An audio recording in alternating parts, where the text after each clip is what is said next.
Welcome to the Fast 15 podcast, offering game-changing tips, advice, and motivational tools for special educators, designed to transform your special education classroom in a quick 15-minute format. Our podcast includes authentic stories from amazing educators like you and is proudly sponsored by the publishers of the Functional Academics program, Specially Designed Education Services. Join us as we endeavor to transform the landscape of special education. In this episode, we're welcoming Deborah Schlomer-Frazer. Deborah has a doctorate in special education curriculum and instruction from Liberty University. She is a high school special education teacher serving a classroom of students who are profoundly impacted by their disabilities within a high-need school. She enjoys finding creative ways to help students be independent, and she has such great insight on how to prioritize the importance of teaming and gaining critical perspectives from paraeducators in the classroom. Join me in welcoming her to the Fast 15. Hi, Deborah. Hi. This is Deborah Frazer, and she is one of our incredible trainers with SDES. And we're just really privileged to have you actually in the studio today and getting a chance to hear from you. I got a chance to be with you all day today for a conversation and some previews of some of the amazing work that Suzanne Fitzgerald's working on with functional academics. And that sneak peek was really fun. Yes. I really loved it. And if you haven't checked out functional academics, you can go to SDESworks.com and get some idea of what that whole really comprehensive curriculum is all about. And there are teachers out across the country and really across the world who are using the program and really making a difference in the lives of young adults with disabilities, all the way from elementary to secondary. And Deborah, you're one of the trainers that gets to spend time with teachers, helping them know how to use the program themselves and getting them introduced to it, but then also coaching them along in the program. Yes, it's great. It's awesome. How long have you been doing that training, that position, being a trainer with SDES? I just started in June of last year. Okay. And you've had experience with it in your own classrooms. Yeah, I've been using functional academics for quite a few years now. Okay. And when you first started, I think that's really what I want to know from your perspective. When you first started with it, for me, it seemed really overwhelming. It did at first, but I had a fellow teacher friend who I really trusted, and she was so invested in it and really trusted it. So I was like, okay, let's give it a shot. So she trained you and introduced you to it. She did. And you picked it up and ran with it. Was it a slow build or was it? It was. Okay. Yeah. But once I got going with it, I really saw how amazing it is for our students and how functional it is. Okay. And how does that play out practically for a teacher? Can you describe what that looks like or feels like? Yeah, it's an opportunity for students to really buy into it because they can see the functionality of it. And so them buying into it, you watch them grow because they feel that it's functional to themselves. And one of the things that I noticed from some of the things that you've written is that you like to have them see their own data. Yes. And how their progress is being monitored across the program. Yeah. And students can see that they are making growth themselves. They get excited and they buy into it more and they're more willing to jump. Speaking of new things, I know you mentioned that you are on your own journey of going through becoming an administrator in the future is the hope. But you got your doctorate last June. You graduated, got your doctorate, and you're absolutely committed to this field. And that's obvious. How's that going, that whole process of getting your doctorate and deciding to go into?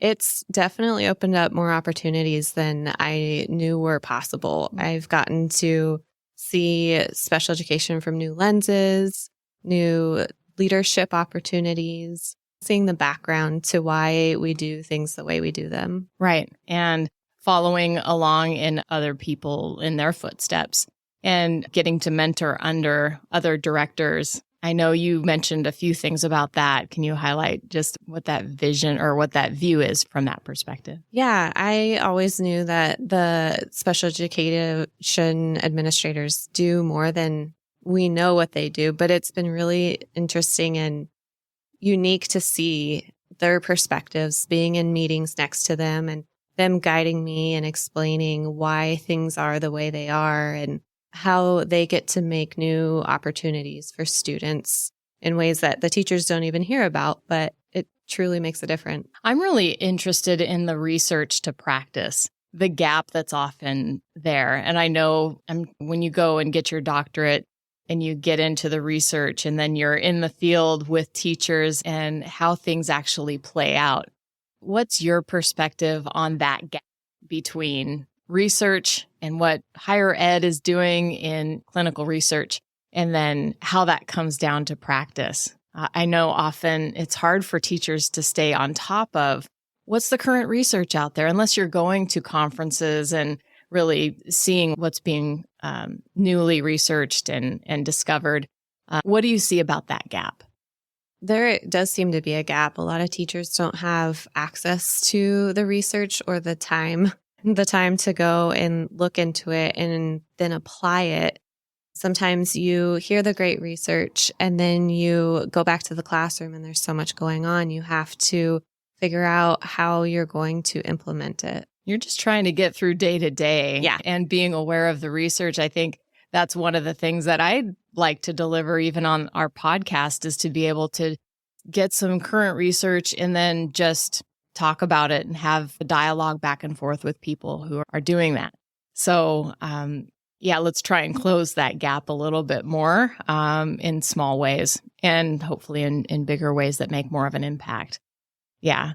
So what are you seeing as far as what teachers are doing with paraeducators? This is one of the things I know you've spent a lot of time diving into, that relationship, the teacher and paraeducator relationship. I wanted to pinpoint some of those ideas that you have as far as getting them the support that they need, helping them understand from a teacher to a paraeducator perspective. How do you best support paraeducators so they feel a part of the classroom community, a part of really their contribution? Because a lot of times our paraeducators spend more time with our students than we get a chance to, maybe out in general ed situations or out in the community. What is your view of paraeducators and the relationship between a teacher to a para? Paraeducators are so important. They're what keeps our programs together, and they're there because they care about the kids. And so I think just having that teacher paraeducator communication is what's going to keep programs going strong and the relationships, but also reminding them of how appreciative you are as a teacher, saying thank you all the time. I appreciate you. It's going to really make a difference in that para-teacher relationship. And then that's going to trickle down into the student programs Absolutely. Too. I have always wanted my paraeducators to feel like they're coming into a space that they own, that they feel like they're at home in the classroom where they're serving students. And having weekly meetings where you really hear from the paras, getting their perspective, asking for feedback for any program changes that need to be made or adjustments, that type of thing. So what are some routines that you've done with paras? Yeah, I would say having those regular meetings. And when I get busy, I send out surveys to them. Okay. Asking, how are things going? Do you need anything? Does something need to be changed? And then I even offer it to be anonymous in case they're not real comfortable bringing it up yet. I like that a lot. That's one thing that I've always wanted as well. When I know that we're always so busy and there's always so many things coming at us from whatever direction it can be from day to day. You can't predict what's going to happen. But I always want my paras to feel like they're being heard. And so I said, hey, if I can't give you attention at the time that you need it, color coding a sticky note. If it's really important, put it on, a red sticky note, a note to me so I can drop whatever I'm doing and get to that problem. And if it's, hey, need to talk about this relatively soon, yellow or white. if it's just, hey, just something to remember later. And that's one strategy that I've used. But I'm always just so interested about how other people are managing that connection and that open communication, and making sure that if you could have 7 paras in the classroom. Yeah, and I have had that many before. Have and you? More. Mm-hmm. Yeah, and to make sure that everybody's taken care of. Yeah. That's very challenging when you're trying to meet the needs of all your students at the same time. We do have, with SDESworks.com, you can find some resources for supporting paraeducators, a manual that would help. That will link to that in the show notes and make sure that people can get that resource. Is there anything else that you could share with listeners about paraeducators, or really about just encouraging teachers out there for functional academics and data collection and all those things? Anything that comes to mind that you want to share? A lot of new special education teachers aren't trained to manage paras. They're trained to teach students. So just remembering to value that relationship and create an outline for each other of what you need, what you expect for each other is really important. And noticing the strengths that everybody brings to the team. Yeah. And when you identify those strengths, you can start to fit people into different areas. And support each other. Exactly. Yeah. And so we want to encourage everybody to be doing that for sure. And I wanted to tell you, thank you so much for being willing to be on our podcast today, and the work that you're doing to support teachers out there. And anybody who's listening who needs more support as far as teaching functional academics really well in your classroom, we have amazing continual professional development and trainers connected to functional academics and the specially designed education services, and want to make sure that everybody has access to that. You're welcome to ask and call. Oh, probably don't call, but email. Email's great. Email is the best way to communicate those concerns or those needs that are out there, but also things are going well. We want to hear that for sure. And thank you for the support that you do for teachers. Thank you. Great to have you today. Well, friends, our time is almost up for this episode of the Fast 15. But real quick, let's recap some of the key takeaways from our time together with Deborah Frazer. Number 1, be sure to embrace personal growth and your own continued learning. Deborah is a true leader in the field of special education. She's evolved from a dedicated teacher to a doctoral student and trainer. And her journey really showcases the power of continuous growth. In the often difficult field of special education, where many teachers sadly burn out, educators like Deborah embody the motivation and the transformation that can come with embracing new roles and pursuing ongoing learning opportunities. And number 2, make sure to keep your finger on the pulse of current research. Our conversation with Deborah shines a light on the gap between research and practice in special education. Deborah's dedication to pursuing latest research really demonstrates the impact practically in the classroom. It can really be such a game changer. Accessible research insights are like fuel for an educator. It can really be effective in empowering the implementation of the ever-evolving methodologies in the classroom. And number 3, this is really important. Cultivate strong teacher-paraeducator partnerships. Deborah emphasizes the pivotal role of open communication and collaboration in teacher-paraeducator relationships. Think about having regular meetings, feedback loops, and recognizing each team member's strengths. These elements will craft for you a positive and collaborative learning environment, and acknowledging and harnessing your paraeducator's strengths really can be the secret sauce to success in a special education program.